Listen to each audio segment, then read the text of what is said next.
আম্মু আজকে আমাদের পছন্দের রান্নাবান্না করবে, তার জন্য ভাবলাম আপনাদের সাথে একটু শেয়ার করি। আসসালামু আলাইকুম গাইস, কেমন আছেন আপনারা সবাই? আশা করি ভালো আছেন। আমিও ভালো আছি, আল্লাহর অশেষ রহমতে। চলে আসলাম আর একটি নতুন ভিডিও নিয়ে। আর ভিডিও শুরুতেই কিন্তু বললাম আজকে আমার পছন্দের রান্নাবান্না হবে। তার জন্য কিন্তু আম্মু এই যে একটা দেশি মোরগ নিয়ে নিছে, তারপর রুই মাছ, এই যে এখানে রুই মাছের ডিম।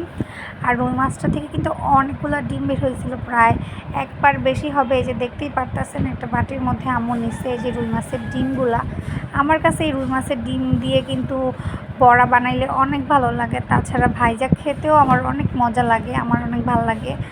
আর ওইখানে একটা দেশি মোরগ ছিল, মোরগটা নানু বাড়ি থেকে নানু দিয়ে দিছিল আব্বুর জন্য, কারণ আব্বু গিয়ে নানু বাসায় বেশি একটা সময় কাটায় না, তাড়াতাড়ি করে চলে আসে, মানে রান্না করে খাওয়ার সময় ওনারা পায়ই না।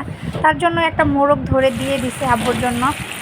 আর এই যে আম্মু কিন্তু এখন মোরগটাকে লাল লাল ঝাল ঝাল করে ভুনা করবে। দেশি মোরগ কিন্তু ঝোলও খেতে ভালো লাগে, আবার ভুনাও ভালো লাগে। তার জন্য কিন্তু আম্মু যে এখানে ভুনা রান্না করতেছে। আর এই যে এখানে আরেকটা তরকারি বসে গেছে, এটা শিং মাছ দিয়ে পেঁপের ঝোল রান্না হবে আর রুই মাছ ভুনা হবে।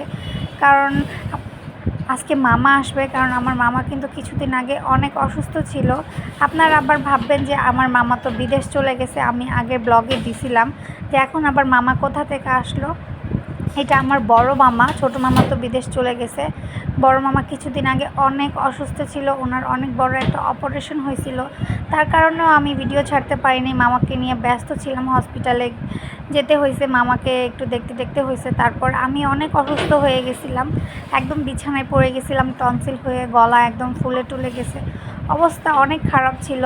আল্লাহর অশেষ রহমতে এখন একটু সুস্থ হয়েছে, তার জন্য আপনাদের সাথে একটু ভিডিও শেয়ার করতে পারতেছি।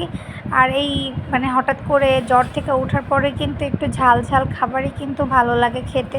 আর তার পাশাপাশি কিন্তু পুষ্টিকর খাবারও খেতে হয়, তা না হলে কিন্তু শরীরে যেই ঘাটতিটা গেছে সেটা কিন্তু পূরণ হয় না। তার জন্যই আম্মু কিন্তু আমার জন্য দেখেন এখানে পেঁপে দিয়ে এখানে শিং মাছের ঝোল রান্না করতেছে। যেহেতু জ্বর ছিল, জ্বরের কারণে আমি ঠিকমতো খাবারও খেতে পারি নাই, মানে এমনও দিন গেছে যে আমি সারা দিন না খায়া ছিলাম, এতটাই অসুস্থ আমি ছিলাম। আর আমার পাশাপাশি কিন্তু আমার ছেলেও অসুস্থ হয়ে গেছিল।